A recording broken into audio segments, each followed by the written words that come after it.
Good evening and welcome to Gunner Shot. Gunner Shot में आप सबका स्वागत है. Today we are going to talk about Gwadar. What about Gwadar? Gwadar is supposed to be the jewel in the crown of the CPEC, the $62 billion project, and Gwadar was the flagship of this, and CPEC was the flagship of BRI. Big stakes. Somewhere down the line, Pakistan treated it as its Dubai. Trade will flow through Gwadar, oil and will flow, exports will happen through Gwadar. What's the reality? Further down the line, China, the Gwadar port, as we all know, has become a Chinese entity.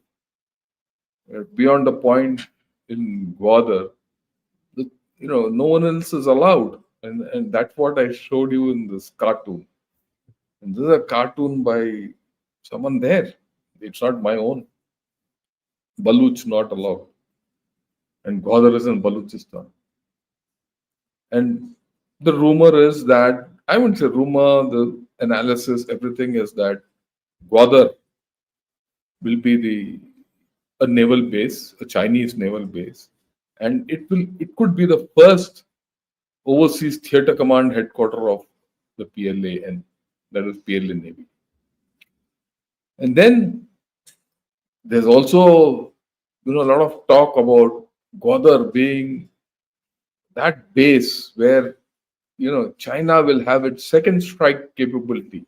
That means China will have its nuclear submarines, this submarine, that submarine, maybe a few missile silos there, and it'll second strike capability away from China. A lot of things about Gwadar, but what's the reality? There has to be a reality about Gwadar. It's been in the making for the past 8 years. Nothing much has moved in Gwadar. So then I went into all the details. I said, look, let's see, 8-10 years, in fact. I went into the details of Gwadar and I put together a presentation. And the thing is that as I kept reading and putting together my presentation, it started growing. It looked something out of control.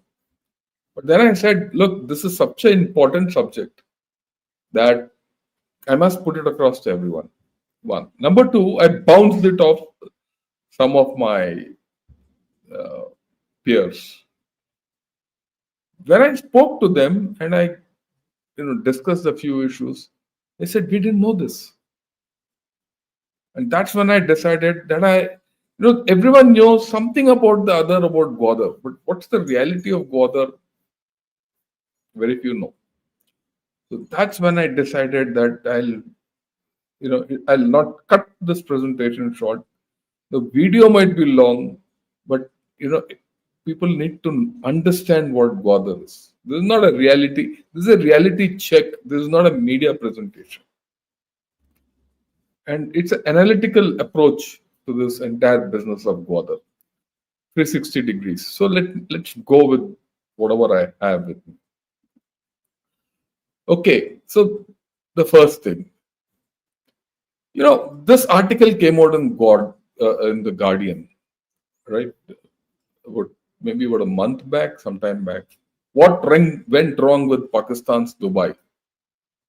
And it's about the Chinese initiative that is prompting. What is that about Chinese initiatives which have been there, which is prompting terror attacks? I've given the link. Have a look at it. It's freely available. A lot of people have read it. Okay. And then I said, okay, let me first summarize what's the most important aspects of this. This article highlights the troubled situation around Gwadar, about China's strategic, investments and all that. It also makes a point that the Gwadar area and the port has been transformed because there is a port which has come up. There's a huge port which has come up. There's an airport which has come up. and there's a proposed economic zone. So, in many ways, Gwadar has changed. It is no more the sleepy old fishing village. Now, this was supposed to be Pakistan's jewel in the crown in the CPEC and Pakistan's Dubai. But we all know it has sparked significant unrest and resentment amongst Baluch people. And all this is explained very nicely in this article. Militarization is there in that area. There's heavy security, like I showed you earlier. And Chinese workers only are allowed into the port. Only they work on the port. And local fishermen can't go anywhere near there. What more? There's a donkey slaughterhouse out there. And there's also restricted fishing areas because Chinese people are coming and fishing here. And the local view is that look, this port is catering for China's interest and not Pakistan's interest. So they're absolutely against it. Resultant, there have been attacks on Chinese. We all know that in Pakistan, in by TTP and BLA and everyone. People are dying. As a result, there's a reaction from China and a lot of pressure on Pakistan. And BLA in particular has been targeting Chinese infrastructure. As we go down, I'll explain to you what's the Chinese view about all this. We all talk of what we know. What is the Chinese view? We'll talk of this. And overall, the picture is of a troubled partnership. Security challenges, discontent, what have you. Okay. Now, this is Gwadar. On top, you see the wording has shifted a bit, but that's where Gwadar is. And you see Djibouti. Now, the point is, Gwadar dominates all the, sea lines of communication from the Strait of Hormuz, right? And Chinese port of Djibouti, that dominates the Gulf of Eden. Now, if China has a base in either of these or both of these, then it can control the entire oil flow in this area. That's the strategic significance. And as I go along, I'll explain to you what Pakistan and China are up to. So strategically, this whole story is something which we have to focus on. Right. So I took a step back. Have a look at where Gwadar is. Just next to it, just 170 kilometers to the west is Chabahar, where we have a port. Let me put it this way. Our port is functioning, Gwadar port is not functioning. I'm putting the cart before the horse. And the other thing is, everyone knows where Gwadar is, but how does Gwadar look like? No one knows that. No one understands this. When you understand this, then you know what are the problems there. And why Chinese and Pakistanis are not going to make a headway or are not making a headway. And if they have to make a headway, they have to do a hell of a lot. Look at this. This is Gwadar. Okay. I'll show this map fully. You don't need to see my face. This is Gwadar. It juts out from the mainland and it hangs like in the air. And east-west, this island or this, which is joined by a neck, okay, to the mainland. East to west, it's about 12 kilometers. North-south is about 1 to 3 kilometers. And this neck itself is about 8 to 9 kilometers. And at the north is the airstrip. The northernmost point where there's a blue dot, that's where the airstrip is. And that's about 15 to 20 kilometers away from, about 15, 16 kilometers away from the Gwadar port. And if you see in this thing which is hanging onto the right, you see a red dot, that is Gwadar port. Now the thing is, the neck, where you see a blue dot and a red dot, that is Gwadar township. Very interesting. Okay, have a look at it in greater detail. Now you can see the township. It's a chock-a-block full township, and that neck is just 1 kilometer wide. Now, if you see where you see the red dot is the port, and on the left they have done a whole lot of roads laid out and all. Hardly a few buildings. I don't know whether that's the area which has been sold out or that's the area for the Chinese base housing and all those quartering which will come up later on. But it's there. There's also this Pearl Continental Hotel in that area. Okay. And if you see closer, this is the port. What you see is the port. On the left, you see a jetty. That's the old fishing jetty. Now, from there, local fishermen can't go anywhere near this port, and the entry to this port beyond the township is barricaded completely. Okay. Now, the history of Gwadar is that it has a population of 90,000. Incidentally, Gwadar was part of Oman right from before 1783 to 1958. And it was given to Pakistanis by the Britishers. The Britishers played a trick here and gave it off. Interestingly, there was an Omani officer whom I knew, and he and I were in the National Defense College. In fact, I was a sponsor. I used to help him out in everything. And we used to have a talk about it. And he said, look, I wish we had given this to India. I wish the Britishers had forced us to give it to India. In fact, somewhere there, it is there that initially this port, everything was offered to India. Only because it was not contiguous to us, we didn't take it. And Oman itself was in problems, so there was a civil war on and all that. So the Britishers said, this, we'll give it off to Pakistan. And Omanis don't like this for this. For this reason, Omanis don't support Pakistan, mainly for this reason. Okay, anyway, notwithstanding that, they wanted to give importance. Pakistanis wanted to give importance, and the Chinese wanted to give importance to Gwadar. So they made this the winter capital of Balochistan. Summer in Quetta, winter here. Okay. The main industry here is fish processing. That's about all. Till about 2001, no one bothered about this. No one just bothered about this place. It was a sleepy fishing village. Suddenly, it was after 2001, Pakistan wanted to develop this. And even before 2001, they had some ideas, but they never had any inkling. Okay, now let me go into a stage-wise development of Gwadar so that you get an understanding of the entire thing. I'll be deliberate. Somewhere I'll read through the slides and somewhere I'll explain. Right. The fact that this was the potential, like I said earlier, was noted way back in 1954, and it was under Oman.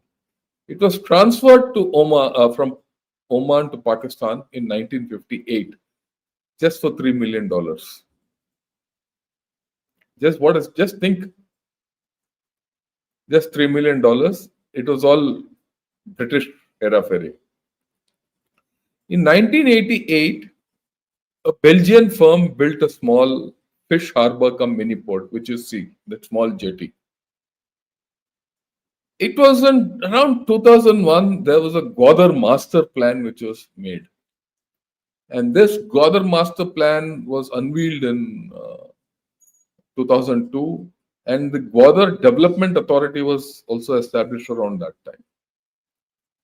Interestingly, the phase 1 of Gwadar construction began in 2002 and it was completed in 2007, much before the CPEC came into play.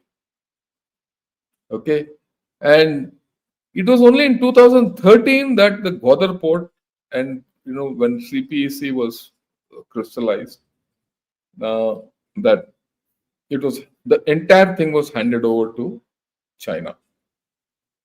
Now the point is that, like I said, this is the spearhead of the CPEC. And this was to be developed at the price of 1.62 billion. This was part of the early harvest projects. It was completed, whatever it was, and it was handed over to the Gwadar Development Port. In fact, the port became operational in 2016, November. I've given that date. And now, of course, there's a larger expansion of Gwadar.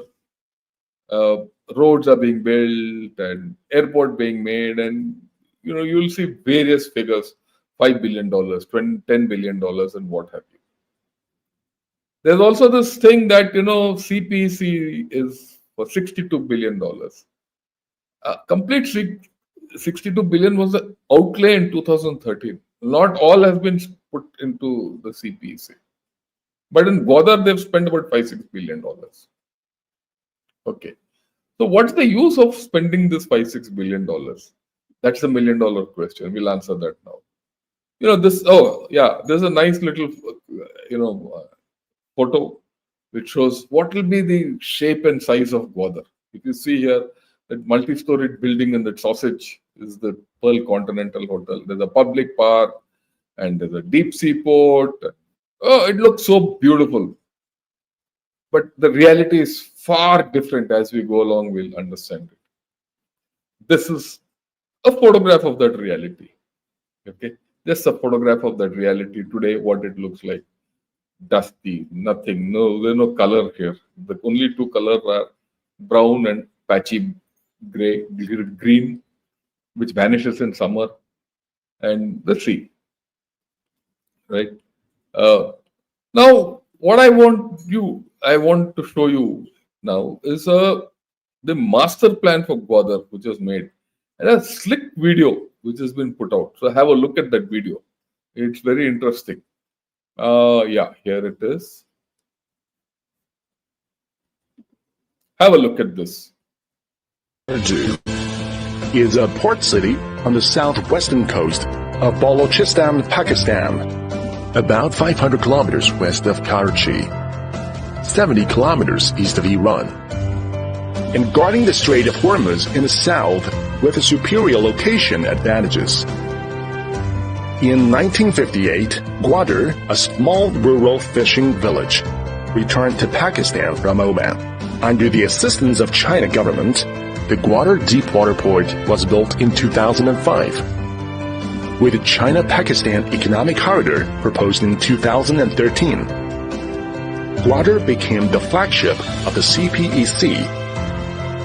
From then on, the raised strategic status and the activated potential drive Gwadar to enter a completely new era of development. The new era and environment has granted Gwadar a new opportunity and mission, and a modern Gwadar has become a great aspiration of people. Therefore, Gwadar's Smart Port City Master Plan emerges as times require, which makes an overall deployment of urban development in the next 30 years. With planning for 2050, Gwadar will bring together 2 million people to become a safe, prosperous, green, livable, friendly Gwadar, a modern smart port city, an outstanding special economic district in Pakistan, which direct to 3 orientations: a new national gateway that integrates policy innovation, environmental friendliness, convenient transportation, and smooth trade, a new regional engine that influences and drives the development of southwestern Pakistan, and a new smart port city that leads the city's construction and operation with information technology. Gwadar will adopt coastal urban development and finally form a multi-center group city featuring the West Bay CBD as the main center, the Industry Service Center and the Trade Service Center as the characteristic centers. Following this development framework, 7 ecological corridors will be arranged to improve the urban ecological environment, and the entire urban area will be divided into 11 functional zones that follows Eastern Production, Western Life, and Southern Ports, which will eventually form a modern coastal characteristic city with over 300 square kilometers, including 1 line, 3 centers, 7 corridors, and 11 functional zones. To achieve this ambitious plan, the key first step is to create a sound investment environment and attract capital investment, which is from a fair business environment by establishing special economic district and formulating a corresponding legal and policy system. Then build a safe and livable environment for locals and investors by building a weapon-free zone and improving infrastructure and ecological environment. The second step of development is to guide leading industry and consolidate the economic foundation, relying on the location and the advantages of deepwater port, leading the industry with petroleum refining, and strengthening the supporting role of fishery and trade logistics. We will drive the formation of industrial chain and consolidate the economic development foundation of Gwadar, gradually attracting population from all of the world. The third step of achieving smart port city is to coordinate port and the city with diversified development. Construct diversified and sustainable industrial structures such as chemical spinning, automobile building materials, marine and fisheries, environmental protection, and IT to create more employment opportunities, steadily increasing Gwadar's position in regional economic development, and creating high-quality living environment and a sustainable smart city with vitality.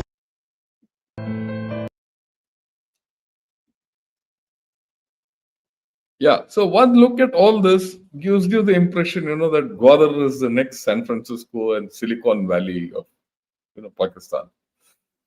So, but, and what happened? Land sharks came in with this great plan. They made a killing and all of them have left. Gone. But that's the reality at this point. And mind you, this video was made 10 years back. From 10 years to now, you've seen what's happened. As per the bar graph, it should have been somewhere. We'll see the reality as we go along.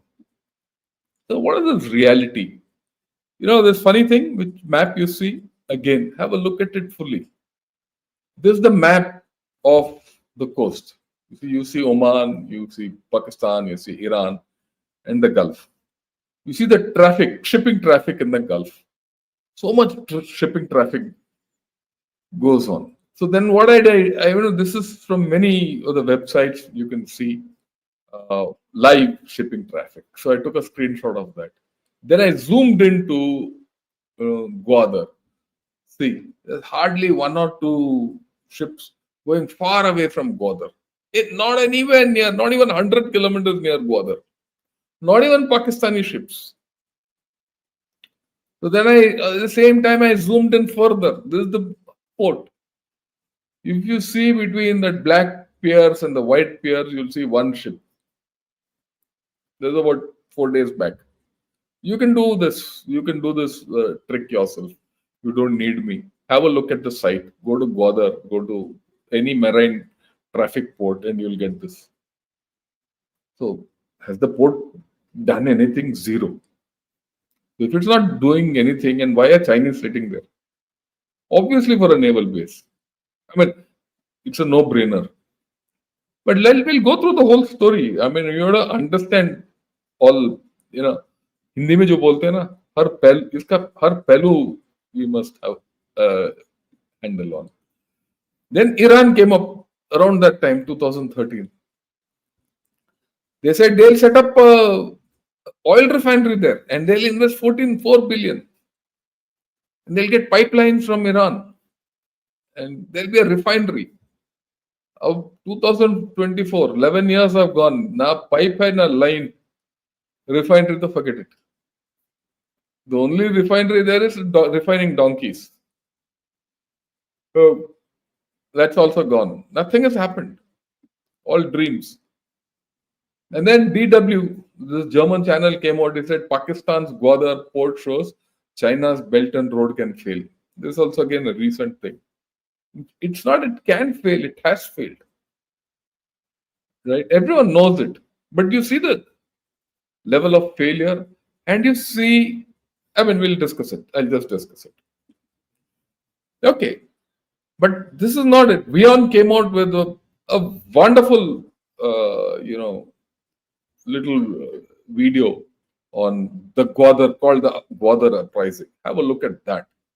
And it covered many issues, because lot of locals are against it. It has many issues. There's no investment there. I mean, it's all fraud. But have a look at it for what it's worth.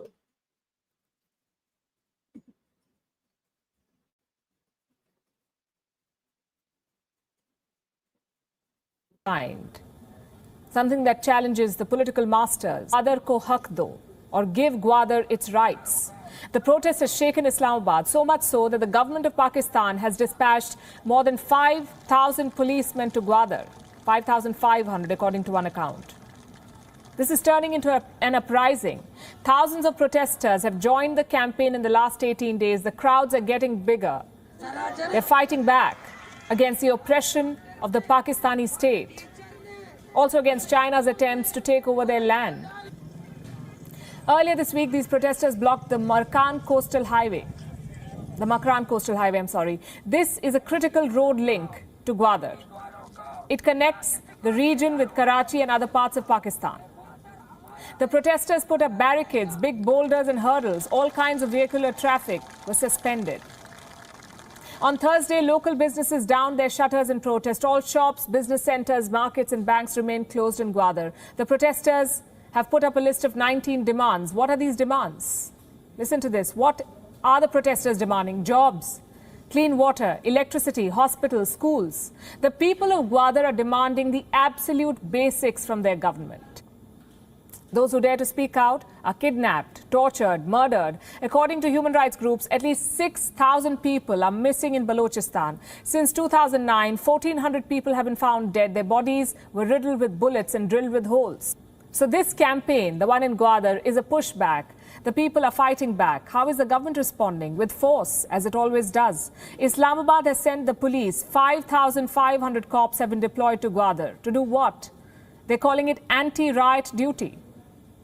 Pakistan's policies have resulted in this. Also, the free run it has given China in Gwadar. China, is turning Gwadar into its colony. It is building a massive port here, the centerpiece of the China-Pakistan Economic Corridor, or CPEC. China is also establishing a permanent settlement here. China is pouring in money. It is building infrastructure, but none of it for the people of Gwadar. They don't even get jobs. The Chinese projects in Gwadar are being built by Chinese workers. Modern housing settlements have come up, exclusively reserved for the Chinese. Reports say not even members of the Balochistan Assembly are allowed to enter here. So China is stealing from the people of Gwadar. Chinese trawlers are carrying out large-scale fishing off the coast of Balochistan. Local fishermen are losing their livelihood here. The Chinese trawlers, use machines to catch fish. The locals cannot compete with that, so they lose out. And their government does not help, the government of Pakistan. It has legitimized China's fishing operations. It has given the Chinese licenses. So the local fishermen in Gwadar have no other option but to protest. China says there is no backlash in Balochistan, there is no protest in Gwadar, and that this is all fake news. 这完全是一条假消息。 This is completely a fake news. Certain media's hyping up of the protests against China in Gwadar region lacks factual basis. I want to reiterate that the Gwadar port, as a leading project of CPEC, has been focusing on the development and people's livelihood. China does not want the world to pay attention to this protest because it is not just stealing livelihoods and colonizing Gwadar, it is also planning to militarize it. China wants to send its army to Gwadar. Their new port won't just be a transport hub, it will serve as a base for the Chinese naval forces. The PLA is planning an expansion. Right now, 20,000 troops serve in the PLA's Marine Corps. China wants to expand this to 100,000 personnel. They will be deployed at Chinese ports in Djibouti and Gwadar. How do you think the Chinese military presence in Gwadar will play out?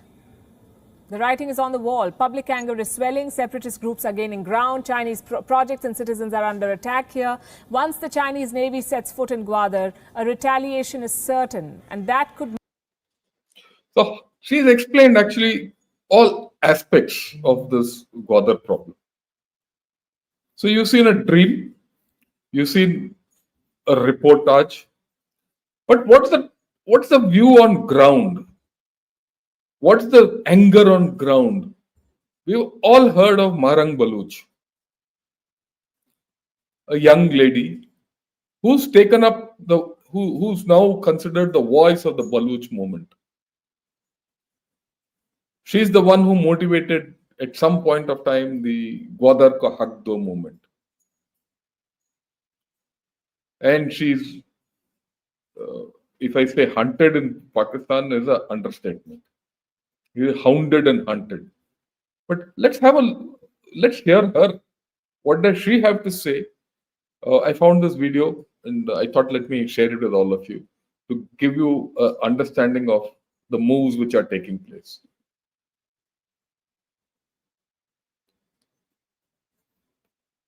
Hear her and hear her voice and hear her plea.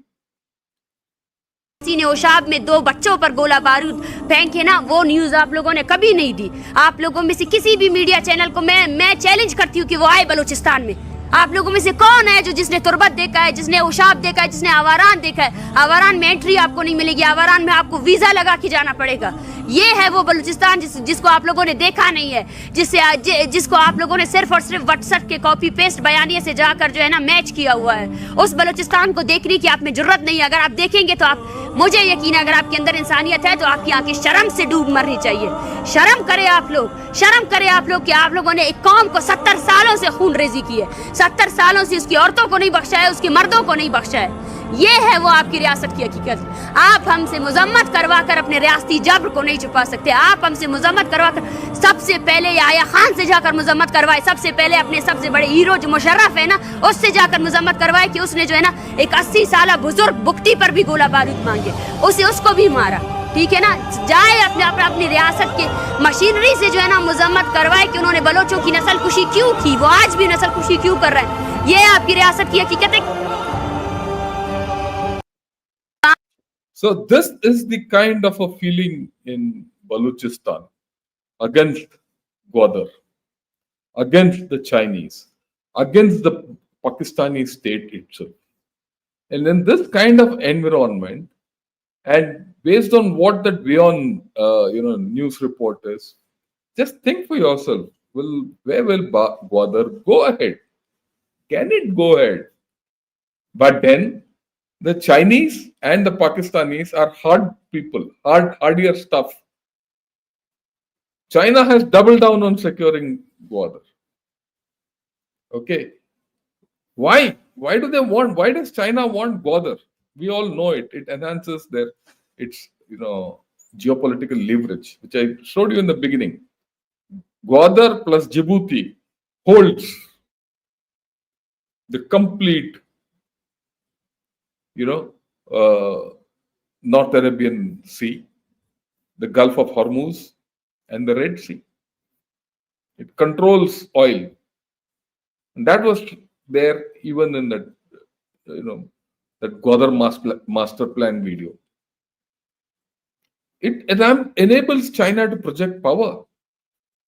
And it's almost indispensable for, I wouldn't say almost, it is indispensable for China's energy security.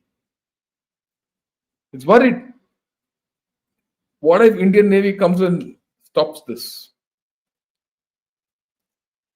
And like I said, China wants access to Gwadar because it gives it the two-nation or two-ocean entry. It wants to put its first overseas base in Gwadar. But having said this, let me put it across. They already have Karachi, and I'll talk of it later. Right? I'll talk of it later. Okay. Now, this is it. Apart from the port, Let's shift to the airport. Now, very recently, last year, Shahbaz Sharif and Li Qiang, who's the prime minister, they inaugurated the Gwadar International Airport. If you see on the top of on the picture on the right, on the top, there's a red dot. That's the Gwadar International Airport. Sometime in October last year, they inaugurated it. Where did they inaugurate it from? They inaugurated it from Islamabad. They didn't go to Gwadar to inaugurate it. It was done remotely. They didn't go there at all. Okay. And then what next? So this is the new Gwadar airport. It was inaugurated. One little ATR of PIA landed out there. So how many flights are there from Gwadar? Okay. Okay. But before that, the Gwadar International Airport is now being taken over. That's also taken over by Chinese. It is to be one of the key logistic hubs of Chinese operations there. Interesting. Chinese is the first official language of the airport. So you go there, all signposts are in Chinese. Okay. And complete control of that airport is with China. And what is China's broader ambition? Gwadar should be Chinese territory. Now, we all know that today's outstanding loans of Pakistan to China is something in the tune of $30 billion, which will only increase as time goes by. It can't repay. So, sooner or later, there'll be a Hambantota deal. I call it a Hambantota deal where China will cede territory or rather Pakistan will cede territory of that airport and the port and the area in between. That's what China wants. At that time, that 1 lakh people who are in the Gwadar city will be thrown out. Gwadar will become like Gaza. Like Trump wants Gaza, so already China wants this entire place for themselves. Okay, so China is also wants another base, another port further to the east between Karachi and Gwadar called Ormara. China wants that also. Why? Because it can put its submarines there. It can put a ship repair dock out there. Right? And China wants a bigger say in Rikodik and Pakistan's mining sector in Balochistan. So their interests are completely in Balochistan, that on one hand, and on the other hand, you see the local sentiment. And already Chinese are suffering and they want to do more, but they still won't let go. Now, under normal circumstances, if it was like Sri Lanka kind of a situation, complete control would have gone already to China by now. But Pakistanis are dangerous guys. They'll not give control to China so easily.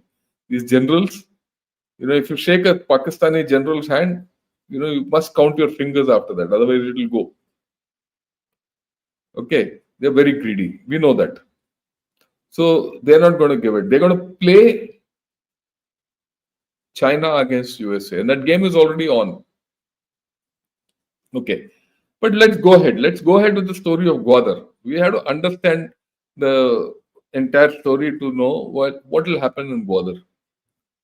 Okay, we know terrorism. Very recent. These are recent incidents, but more have happened. And I'll just show it to you to reiterate all this in the past 1 month. Okay, 18 killed in Balochistan, attack on Pakistan paramilitary, 18 chaps gone. This was a week back. 22 security men martyred. They were 15-20 days back. Now, based on all these events which are happening, all the attacks which are happening, and all the attacks on Chinese personnel, including the one at Dasu Dam and what TTP did and everything. 2 months back, China and Pakistan carried out a drill, a counter-terror drill. Okay, that was when the Wei Fenghe, who's the PLA chief, he's the vice chairman of the CMC. He came and met Asim Munir. I did cover it. And they discussed what? That the protection for CPC and Chinese personnel needs to increase.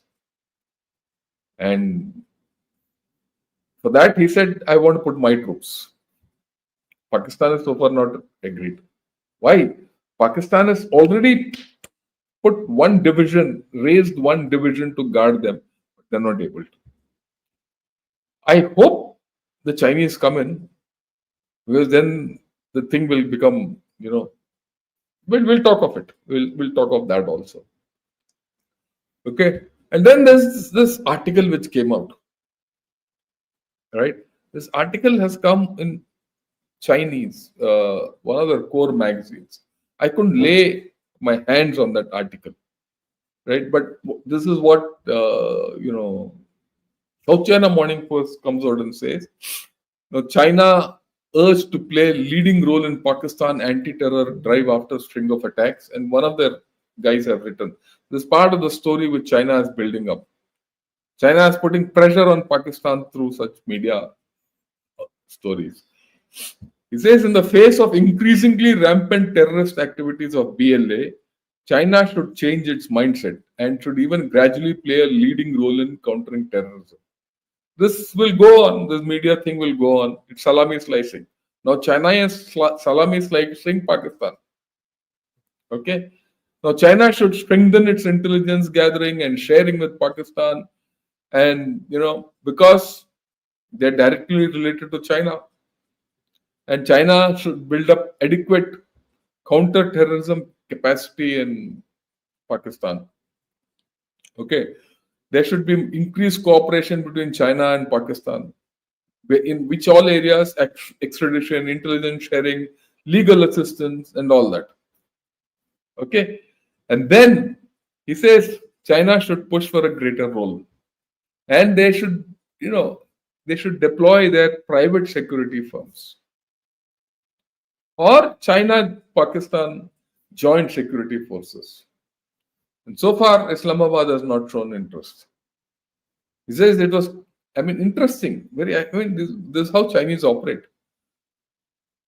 This paper by one of their, either think tankers or some intellect or some guy, one of their thinkers, it was published and taken off.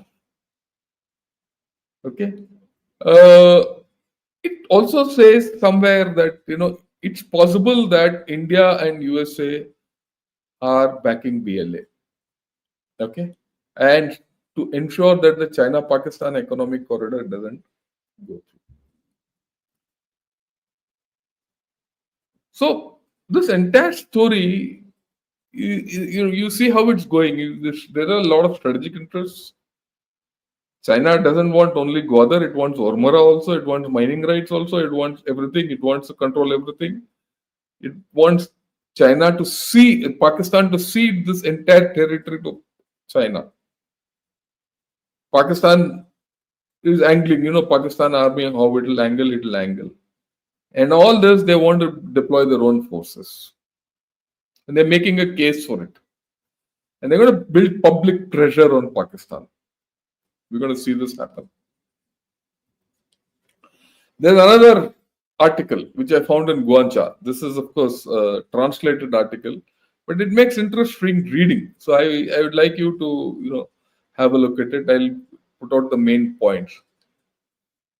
In this, he says Pakistan's border control is weak.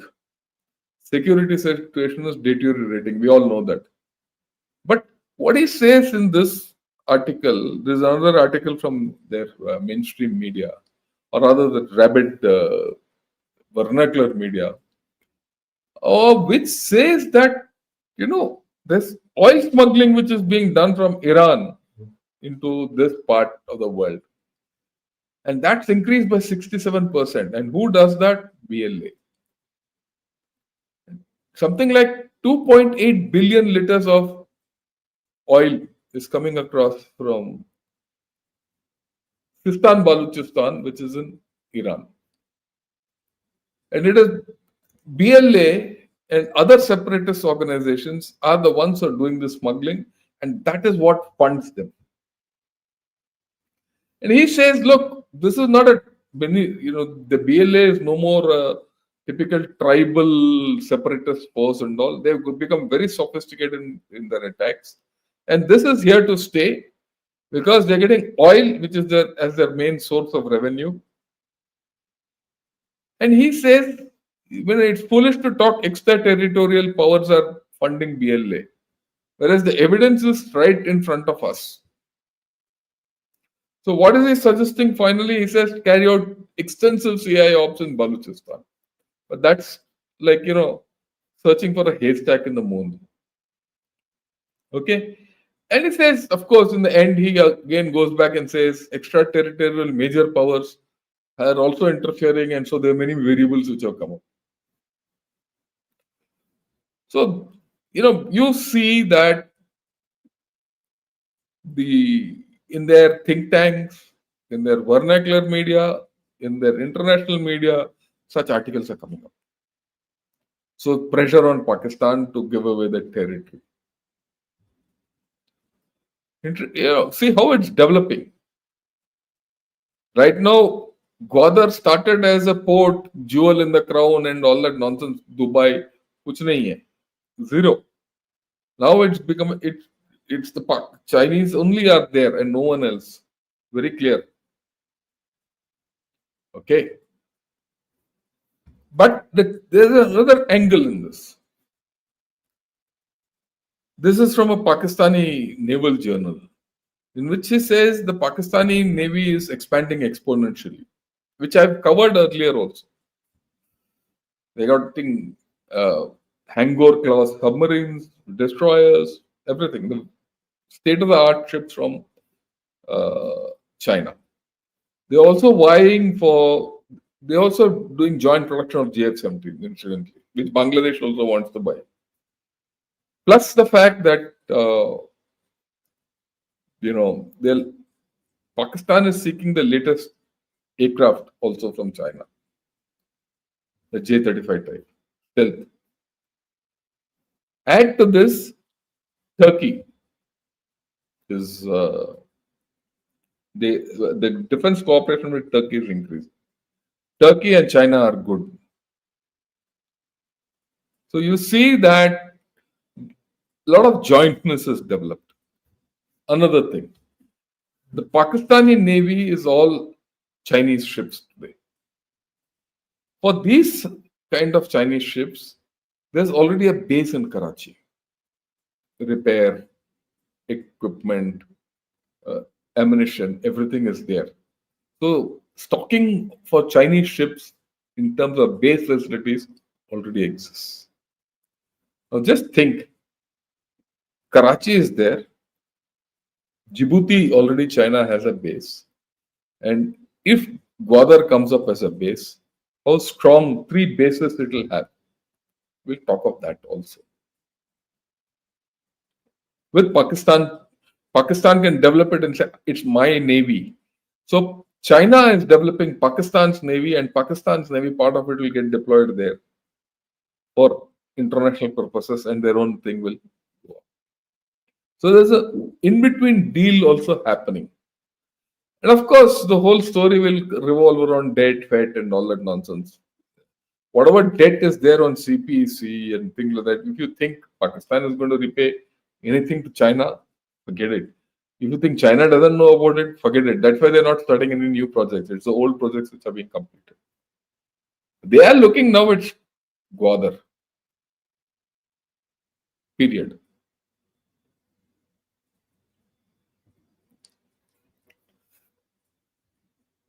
This is on. This exercise called Aman is on today, where Pakistan Navy has invited 60 nations to take part. They're going to be, it's a series of discussions, some naval exercise, all that. Of course, China is part of it. So there's a stage being built for an expanded Pakistan Navy, which is be projected as one of the regional forces with the help of China. That's happening. Why am I talking all this today? When our Prime Minister is in USA talking with Trump, President Trump के साथ any day, I mean tomorrow, 12th, 13th, 12th is tonight. After today's 12th night. He's going to have a discussion with President Trump and CEOs, all that, next 2 days. We'll talk of it. I'll talk of that also as we go along.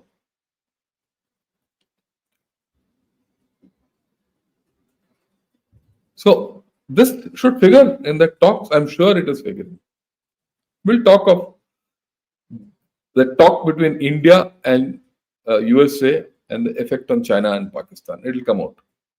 And we'll sooner than later I'll talk about it, my analysis. And then, of course, recently Zardari went, met Xi Jinping. See this picture, Juk Juk Ke. You know? See the posture. And this picture, Chinese put it out very intelligently. You know, Xi Jinping standing and this fellow bending. So what is there in that? He says he welcomed Zardari and he is very happy with the international airport, commitment to fully developing nations, all that. And it's, you know, exploiting its potential as a multimodal logistics hub. All that nonsense is spoken of. But at the end of the day, the Chinese are not letting go of Gwadar. They have a long-term plan. That long-term plan is very clear. Let's analyze that. You know, what is, there's a disjointed slide, but have a look at it. I'll explain each aspect to you. See, the first thing is China, any superpower needs a two-ocean axis. The first ocean already they have is the, you know, East China Sea, South China Sea, and, you know, that part. The second ocean is Indian Ocean. Or it needs two fronts, two secure fronts to operate from. For example, USA has the Western Seaboard and the Eastern Seaboard. The Western Seaboard is in Pacific, the Eastern Seaboard is in Atlantic. For India, we don't have an ocean front, but we have two different seas, Bay of Bengal and Andaman. No. Sorry, not Andaman, Arabian Sea. Two fronts. It's an axis, right? Russia had this USSR, and Russia still have two ocean axes. Russia has unfettered access to the Arctic and Atlantic through its northern ports like Murmansk and to Vladivostok in Pacific. That makes it as China doesn't have. So if China gets Gwadar, the way it is planning overall, China becomes a military superpower, right? And if China puts its second strike capability there, just think, what will be the repercussions? What will be the repercussions for Pakistan? Will Pakistan allow it? That means tomorrow, if China fires a nuclear weapon from here, right, and the retaliation will come on Pakistan. And why I have shown Karachi and Gwadar in this? Karachi, like I said, is already a base, a Chinese base. Gwadar is also going to be a base. If a missile, a nuclear missile is fired from here as a second strike capability, retaliation will come on Pakistan. Pakistan understands this. That is why they will internally, it might not be allowed. If that is allowed, it's possible there will be an uprising in Pakistan. And if it is that, we have to talk of. We have to tell the people of Pakistan what the army is doing to them. Selling that land to ensure Chinese nuclear forces are stationed there. If something happens tomorrow, They're all nuclear targets, viable, genuine nuclear targets as part of second strike by the West. What is the implications for India? The implications for India is if and when the overseas theater command. See, the moment China puts a nuclear weapon out here, it has to have an overseas theater command. They're all synonymous. And that theater command can't be at Djibouti. It can't be at Karachi. It has to be only at Gwadar. Okay. China can't have its theater command next to in Djibouti because the American base is just 2 or 3 kilometers away from there. It can't be at Karachi because it's too much in public. So it has to be in Gwadar. Right? Something like USA has its central command headquarters in Qatar, in the middle of nowhere. So these chaps want to have it at Gwadar. But then think, where in Gwadar? In that little sausage which is hanging into the sea. That's where, or between, they'll vacate the complete port city of Gwadar. So there is going to be a humanitarian situation. If there's a humanitarian situation, what will be the repercussions? So there are many angles in this entire story of Gwadar. There's yet another angle. This is a very interesting thing.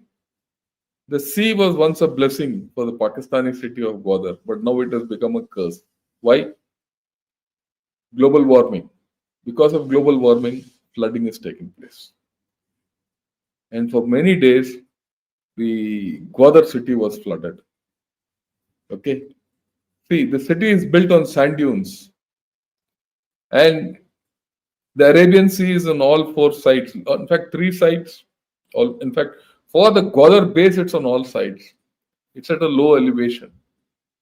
So as global warming takes place and sea level starts rising, you'll find effect on this. In fact, as this report says, it's no less than an island nation situation. Many low-lying areas in the town will be partially or completely submerged if the sea level continues to rise. And it has already happened. It's happened. Okay. And this whole thing got discussed on Pakistani media. And I'll show you that clip now. A very interesting clip. Just see it to see how Pakistanis are treating their own people. And see what will be the reaction of these people on this entire story which is happening. We'll talk of it.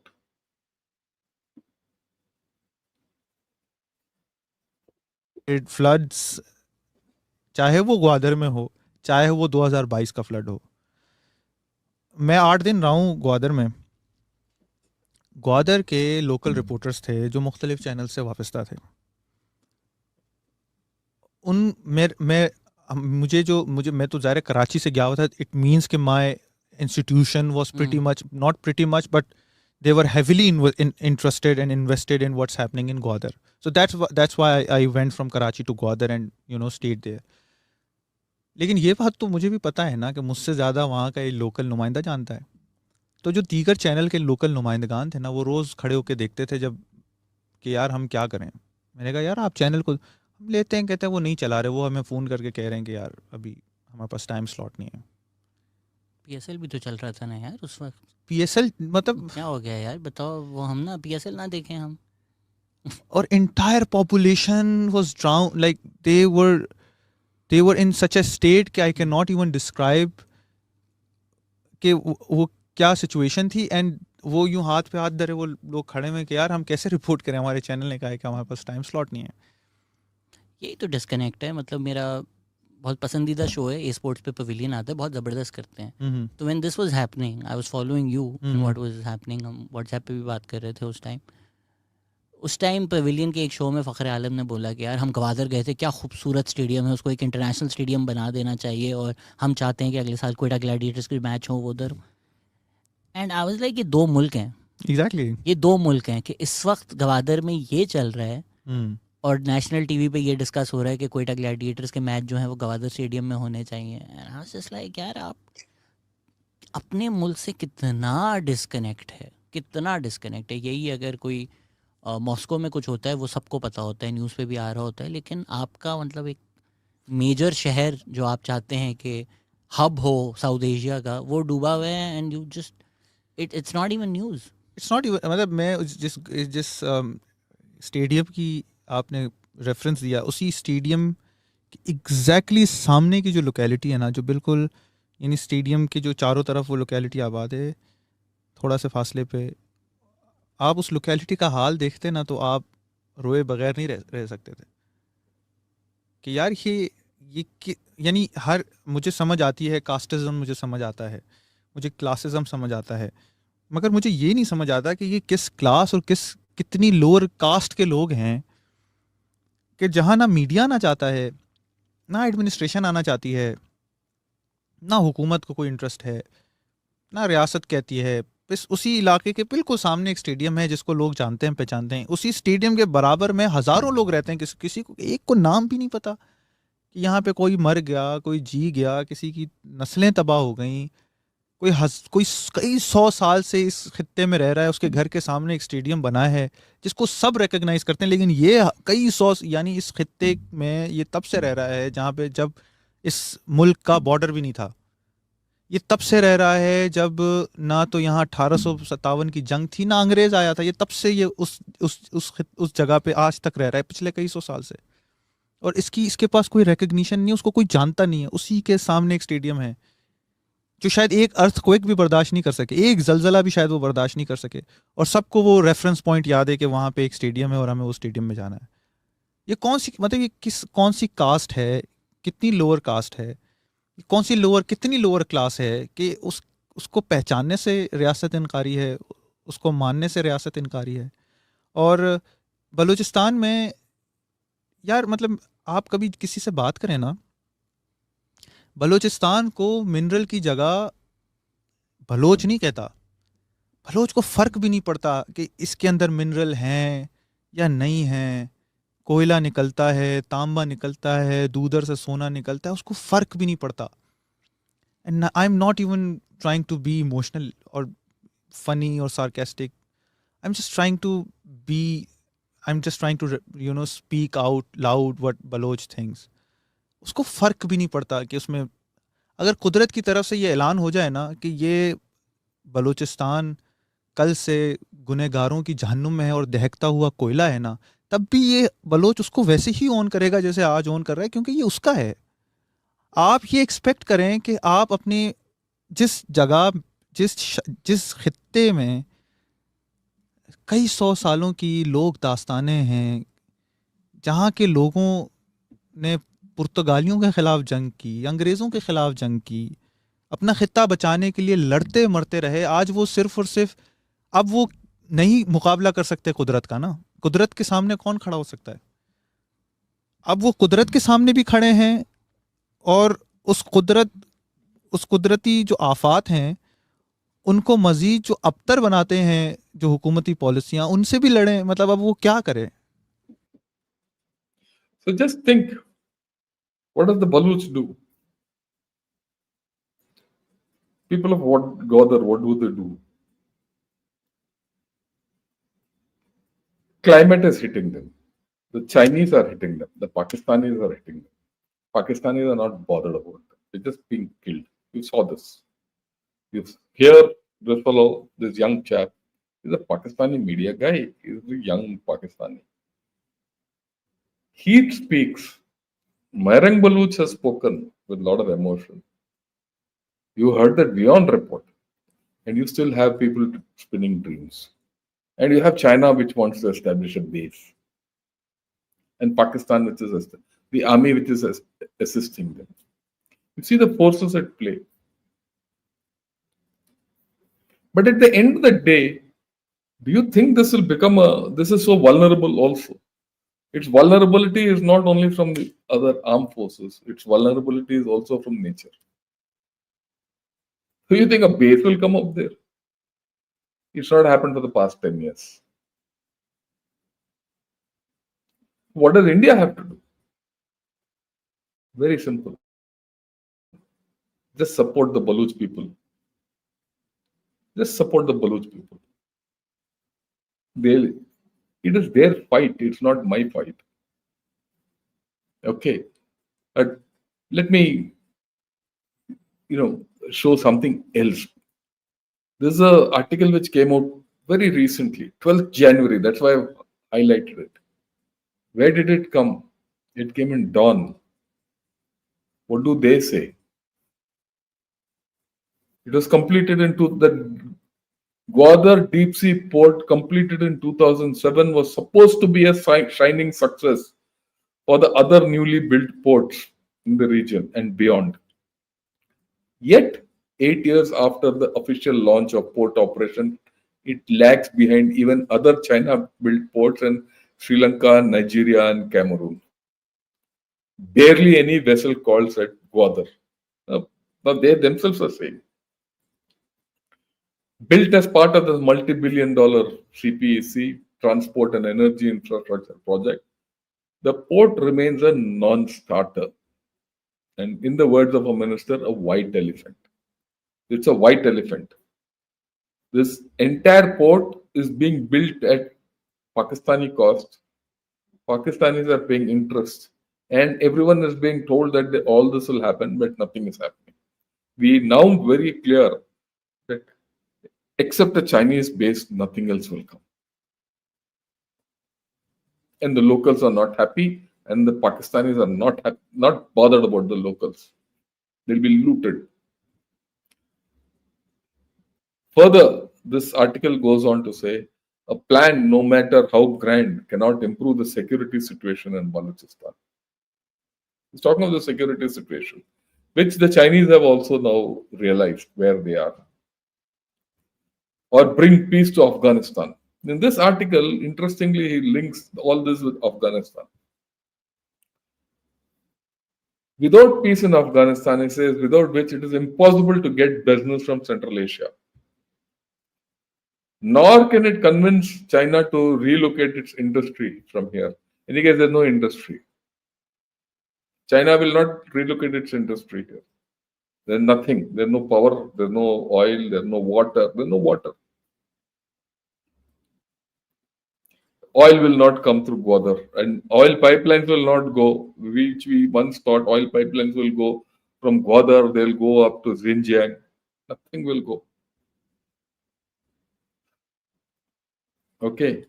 This is very interesting. Moreover, all this won't help address the capacity and power supply issues that constrain trade through the airport.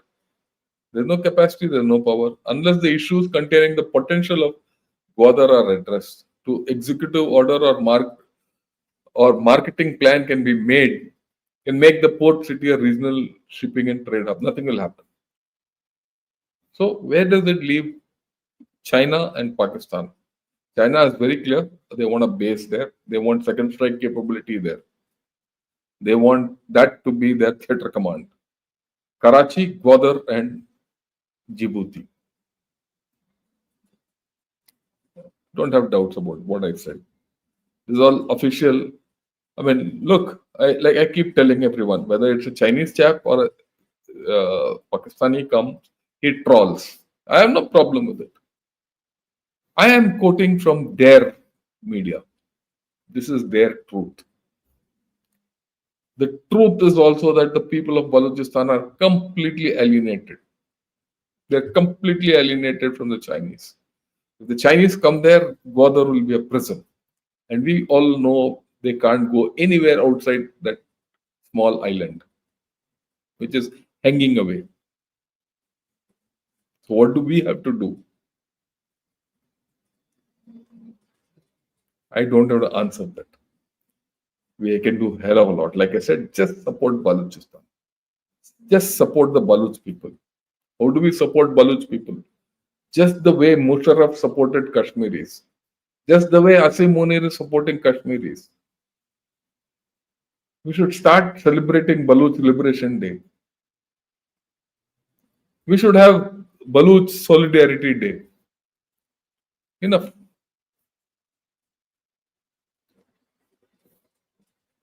We should get China to commit its troops there, and then they'll know the cost of bleeding. They do want to become a superpower without bleeding. That's not possible. Right?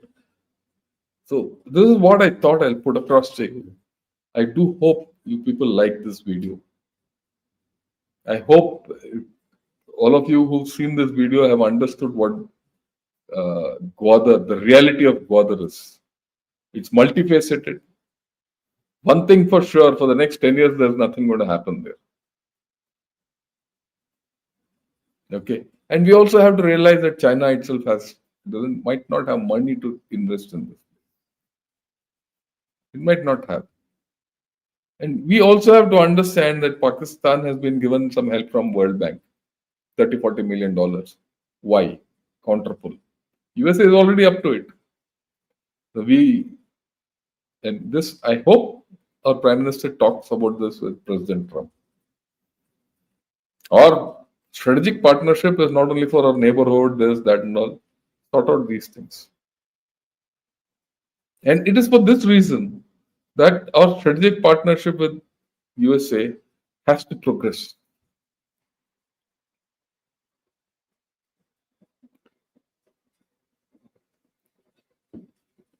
I'll take a few questions. It's been a long presentation, but I'm sure you'll agree it's worth it. Send it to your friends also. Okay. Krishna says, will Russia be happy with this port? No. Russia is also playing its own game. It will never allow China to establish this port. Why? Because then the Central Asian trade will start coming through this. If that happens, the Chinese influence on Central Asia will reduce.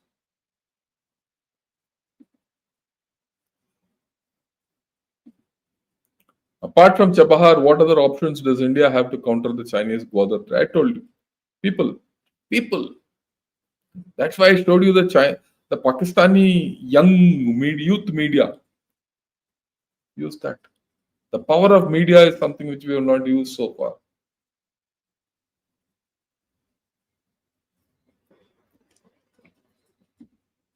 Yeah, thanks, Kumar. Thanks for this thing. Yeah, everyone, please like this video. Okay. Yeah, Ravi, great observation, sir. Thanks a lot for your compliments.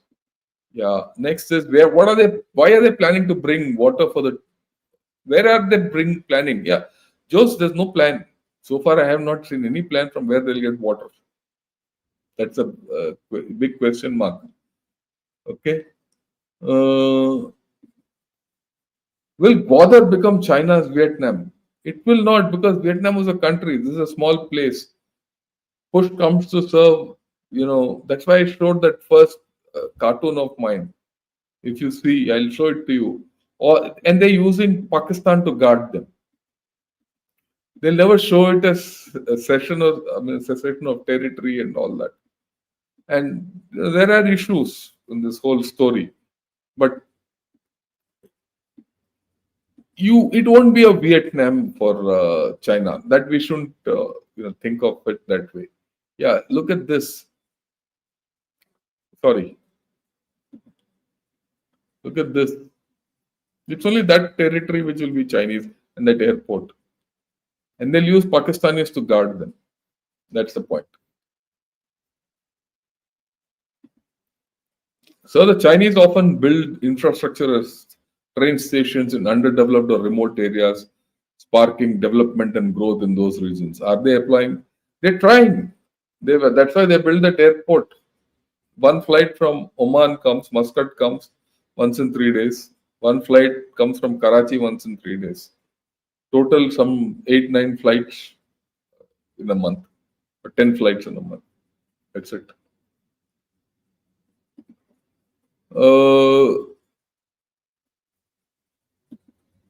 Yeah. All this, what you're saying, Manoj, is right. There's no doubt about it. So, okay. Uh, I think Gwadar is a Pak scam on China. It is Pak scam on China, but China is very clear what it wants from Pakistan. Okay, all what your people are saying, protection money, everything, it keeps the generals of Pakistan happy. Okay, is this going to be another white elephant like Fuji? And why? Yeah, you're right. The Pakistani minister says so. The Pakistanis are good at playing a double game. Very clear. There's a double game going on by Pakistani generals. You're 100% right. I wouldn't be surprised, like you rightly said, that they might be even funding BLA to kill Chinese, or they might be carrying out false flag operations to kill Chinese. Completely possible. At the right time, and after Bharat concludes its present meeting with the USA and activates its elements in this part of the region for humanitarian relief, what will China do? China will continue. They will be ruthless in this. They will be ruthless, and they'll use Pakistan to do what they want. They will not get involved in a fight. Be very clear now. China will not fight. China will use Pakistan.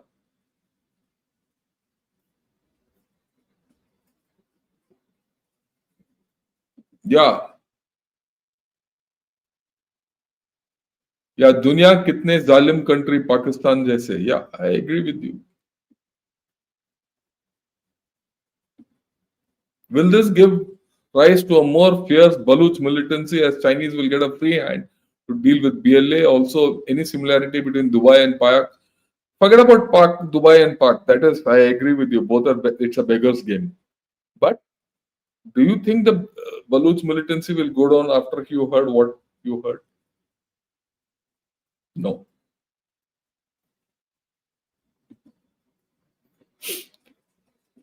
Is the point of this base just to make us feel encircled? No. Shritik, this is the two ocean theory which Robert Kaplan has put out. You read that. Maybe I'll have to come one day, do an academic session on what Robert Kaplan's two ocean theory and superpower capabilities are. Okay. Yeah, maybe I'll do that. This is for superpower status. Yeah, given the geographical structure of Gwadar and down, it is literally a hanging fruit. Defending it would be a nightmare for anyone. I completely agree with you. And once climate change kicks in and floods, about in the last rainy season, there were floods. And this entire area was underwater for 40 days because see, in most of these desert areas, for those of you who have not served in the desert or not been in the desert cannot absorb water beyond a point. So if there's too much water in the desert, it stays there.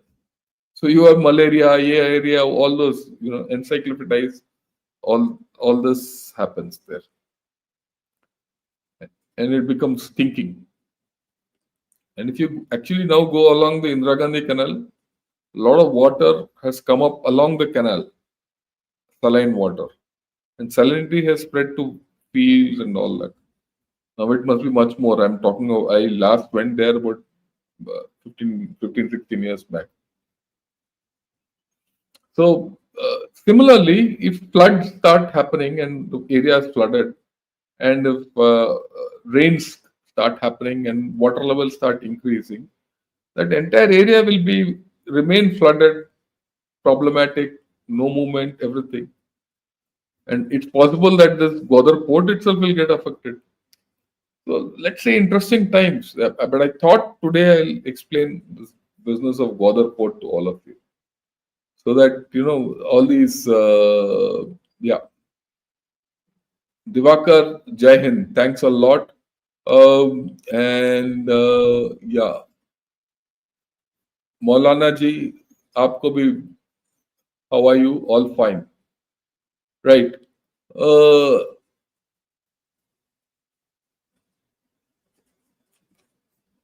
Right. So this is what I just thought I'll put across to all of you. And if you like this video, my request is please pass it along. If you're seeing this Gunner shot for the first time, do subscribe. And I'd like to put across in the end, and I'll do it in the next 3-4 days. We're going to analyze a lot of things about India, US, all that, and we're going to get some real thing. I find a lot of Pakistanis and Chinese are trying to troll me. Why do people troll the channel? Because it hurts them. They don't go and troll other, channels which pontificate on India's greatness. I don't want to do that, but I want to show weaknesses of others. When I show weaknesses of others, people talk. Okay, people talk. See, look at this. This is again from Pakistan. Let me see. He's written something. Okay, I don't get it somewhere where it's gone. A chap called SM. Yeah. He says, "Sir, I love your show and presentation. Why does Dr. Shankar want to provide his red laser lights on lease to India Air Force? Could we use Dr. Shankar's laser lights to counter China? Choose what you want to do. You're not countering China. You are their serfs. आप उनके गुलाम हो. जितने भी पाकिस्तानी हैं आप उनके गुलाम हो. बस वो बन गए गुलाम. और आप आम पाकिस्तानियों को गुलाम की तरह वो ट्रीट करेंगे. और आपके जनरल्स जो है ना आपको खा जाएंगे. वो खुश रहेंगे. वो टापू खरीदेगा, कोई ऑस्ट्रेलिया में, कोई मेफेयर में जाके लंदन में फ्लैट लेगा, या दुबई में एक घर लेगा, या अमेरिका में कारोबार लगाएगा. पर आप जितने हैं पाकिस्तानी जो इस चैनल को देख रहे हैं, याद रखना चाइना एक गुलाम बन गया. Thank you, good evening and Jai Hind to all of you.